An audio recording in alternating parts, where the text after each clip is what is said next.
What is an elimination diet? Only eating certain foods for a short period of time to identify potential food intolerances.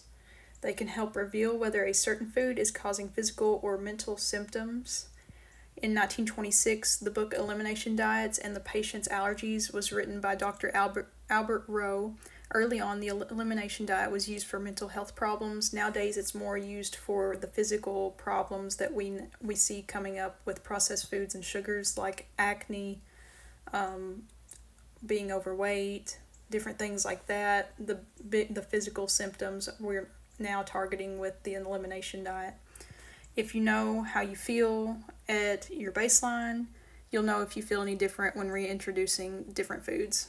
So if you have that baseline of just eating red meat, salt, and water, you know that you feel great eating those things, and then you start adding in maybe celery, and you eat that for a couple days and slowly reintroduce it to each meal that you have.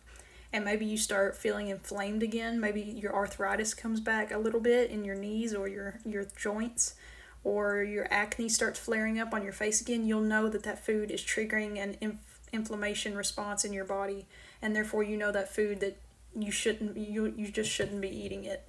And so that then you can cut that food out for good. And then you do that with several different foods that you might want to add back in, and you just have to, it's a long slow process, but it's worth it in the end because you know which foods your body can process and which foods your body can't. So again, it's going to be very slow, and it's going to take several months, if not a whole year, to identify which foods you can actually eat and which foods are actually going to be okay being digested in your body. But in the end, it's going to be worth it.